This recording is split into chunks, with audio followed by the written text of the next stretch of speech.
लालच में बहुत सारे क्राइम होते हैं। लालच जो है बहुत सारी क्राइम, बहुत सारी वारदातों को जन्म देती है। और यह सारी चीज़ें हम इंसान जानते हैं, लेकिन फिर भी जो है लालच को छोड़ते नहीं हैं। और उस लालच में आज भी बहुत सारे क्राइम होते रहते हैं। नमस्कार, मैं हरेंद्र और आज आप इस क्राइम स्टोरीज़ में ऐसे ही एक कहानी सुन रहे हैं जिस कहानी का जड़ ही लालच है। दरअसल आज की कहानी जो है वह महाराष्ट्र से है, सिंधुदुर्ग डिस्ट्रिक्ट है। और सिंधुदुर्ग डिस्ट्रिक्ट के जो एसपी रहते हैं उनको 20 दिसंबर 2003 यानी आज से 21 साल पुरानी यह कहानी है। और 20 दिसंबर 2003 को उस एसपी साहब के ऑफिस में एक अननोन नंबर से कॉल आता है। वह शख्स जो है एसपी साहब को बताता है कि जो है सिंधुदुर्ग जो डिस्ट्रिक्ट है उसका जो नांदोश एक फॉरेस्ट एरिया आता है, उस फॉरेस्ट एरिया में बहुत सारी लाशें उस जंगल में पड़ी हुई है।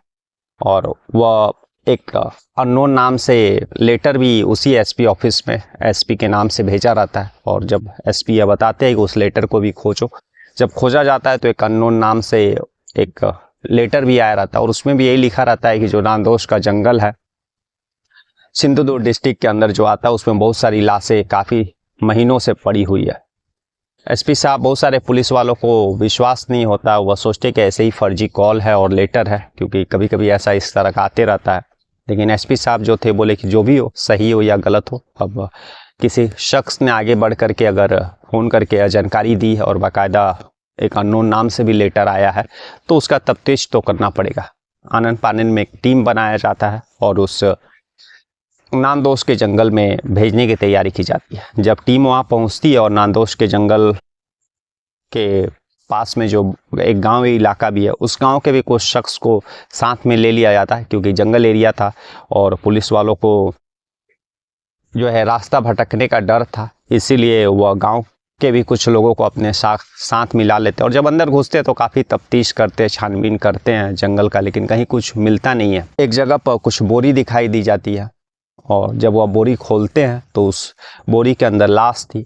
लाश क्या थी, वह कंकाल हो गया था, यानी काफ़ी पुरानी वह बॉडी होगी, इसीलिए वह सड़ गल करके वह बोरी के अंदर जो है कंकाल के रूप में है।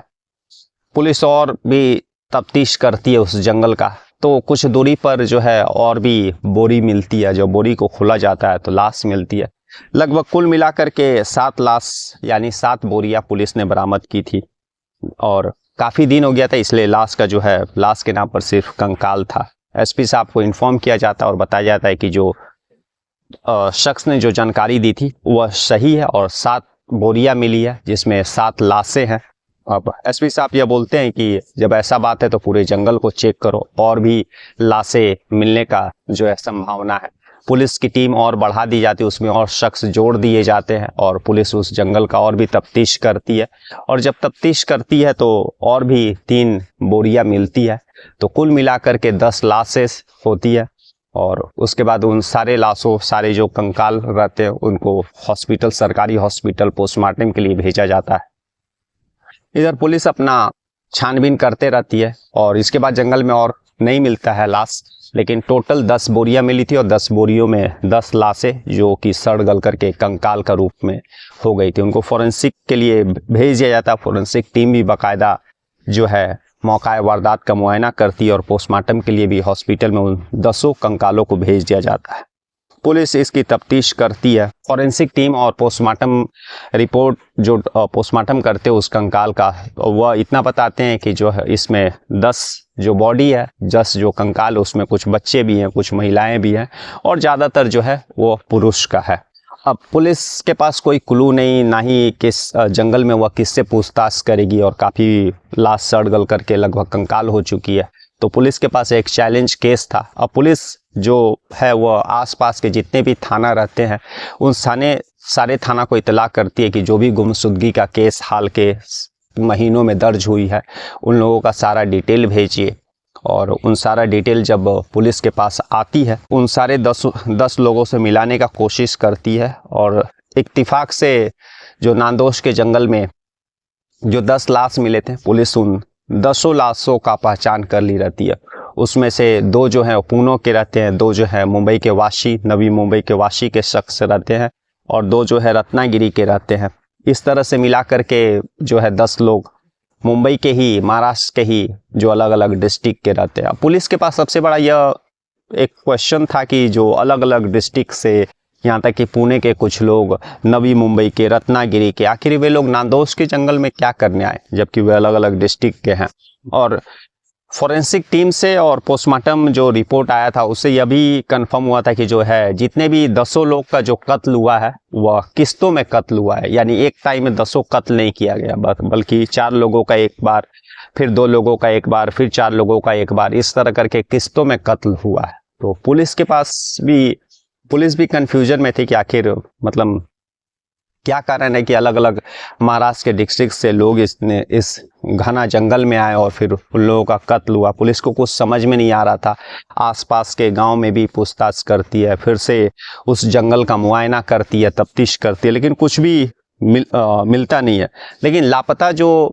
लेकिन 10 जो कंकाल पुलिस को मिलता है वह अलग अलग महाराष्ट्र के अलग अलग थानों से जो गुमशुदगी, जो लापता हुए लोगों का डिटेल्स आया रहा था, उन डिटेल्स में से उन 10 लोगों को पहचान लेती है और बाकायदा उसका डीएनए भी सैंपल लेकर के भेज देती है टेस्ट के लिए, और वह पहचान भी हो जाते हैं कि वह जो भी मरने वाला शख्स है वह कहाँ का है और किस परिवार से है। तो यहाँ तक पुलिस के पास जो है कंफर्म हो जाता है कि जो मरने वाला जो लोग थे उन लोगों का शिनाख्त हो जाता है। अब पुलिस के पास यह चैलेंज था कि आखिर ये सारे लोग क्यों वहाँ पर आए और इन लोगों का कत्ल अलग अलग डेट को क्यों हुआ, आखिर क्या कारण था उस जंगल में आने का। पुलिस अपना इन्वेस्टिगेशन कंटिन्यू रखती है। तभी पुलिस को एक टिप मिलता है कि जो महाराष्ट्र का यानी मुंबई का जो एक बोरीवली इलाका, वहाँ पर 4 लड़के हैं और वे चारों लड़के पैसों को दुगुना करने को लेकर के कुछ पूजा पाठ करते हैं। और पुलिस जब और उस चारों लड़कों का जानकारी प्राप्त करती है तो पता चलता है कि वे लोग पैसे दुगुना करने का लालच देते हैं। और तो पुलिस के पास जब ये इन्फॉर्मेशन आया तो बोलती है इसमें हो सकता है वो लोग ठगी का काम करते होंगे। लेकिन जब पुलिस को और जानकारी अपने मुखबिरों और अलग तरीके से पुलिस को मिलती है तो यह पता चलता है कि वह जो है पैसे दुगुना करने के लिए बोरी भी जो है जो लोग आते हैं उन लोगों से मंगाते हैं, और बाकायदा वे लोग पूजा पाठ के लिए उसी नांदोश के जंगलों में जाया करते हैं जहाँ पर से 10 कंकालें मिली है। जब पुलिस ये बात सुनती है तो पुलिस का भी माथा ठनकता है। पुलिस जो आनन फानन में उन चारों लड़कों को उठाती है बोरीवली से, और जब पूछताछ करती है तो वे लोग टूट जाते हैं और फिर वे लोग कहानी सुनाते हैं। और कहानी यह था कि दरअसल चारों लड़के अलग अलग प्रोफेशनल से जुड़े हुए थे, कुछ बेरोजगार भी थे, को एक आध दोस्त में जो है जॉब भी कर रहे थे छोटी मोटी, लेकिन उन लोगों को बहुत जल्दी ही अमीर बनना था। और अमीर बनने के लिए वे लोग यह दिमाग लगाते हैं कि दुनिया में बहुत सारे ऐसे बाबा लोग हैं जिनके बातों पर लोग विश्वास कर लेते हैं बहुत जल्दी, और इन्हीं बाबाओं का जो है सहारा लेकर के, उनके रूप का सहारा लेकर के वे लोग पैसे दुगुना करने का लोगों को लालच देते थे। और लोगों को बाकायदा यह बोलते थे कि पूजा पाठ से तुम्हारा जो है पैसा दुगुना हो जाएगा, इसलिए तुम लोग बोरी लेकर के आना ताकि पैसे तुम लोग इकट्ठे करके उस बोरी में घर ले जा सको। और लोग जो है बोरी लेकर के आते थे और वे लोग उन लोगों को पूजा पाठ करने के लिए वही बोरीवली से उतना दूर नांदोश के जंगलों में ले जाया करते थे। बाकायदा वे लोग को जो है बस में सफ़र करवाते थे और फिर वहाँ से वे लोग नांदोश के जंगल पैदल ही पहुँचते थे, और फिर वहाँ पर वे लोग पूजा पाठ का सारा सामान वगैरह रखते थे। और पूजा पाठ और ध्यान के समय जैसे ही आंख बंद करते थे तो लोग चारों लोग उस आए हुए शख्स पर टूट जाते थे और फिर उसका कत्ल कर देते थे। और फिर उसी बोरी में डाल करके, जो बोरी पैसे दुगुना करने के लिए लोग लेकर के आया करते थे आशा में, उसी बोरी में उन लोगों को डाल करके उसी जंगल में फेंक देते हैं। तो इस तरह से पुलिस जो है, पुलिस के सामने यह सारा कहानी वे चारों लड़के बोरीवली के खोलते हैं और पुलिस उन लोगों को गिरफ्तार करके सारा जो है फॉरेंसिक की टीम सबूत जिस जंगल में वो लोग फेंकते हैं, किससे कत्ल करते हैं, जो सारा इकट्ठा करके पुलिस जो है कोर्ट में जमा करती है और इन लोगों को गिरफ्तार करके जेल भी भेज देती है। और इन लोगों का जो है लगभग 2014 में जो है सेशन कोर्ट और उसके बाद फिर जो है मुंबई हाई कोर्ट जो है इन लोगों का जो मौत की सज़ा सुनाती है। लेकिन सुप्रीम कोर्ट के पास जब इन लोगों का केस जाता है तो सुप्रीम कोर्ट इन लोगों का जो है सजाए मौत की सज़ा को बदल करके उम्र कैद की सज़ा में तब्दील कर देती है। आज भी ये चारों लड़के जो है महाराष्ट्र के जेल में उम्र कैद की सज़ा काट रहे हैं।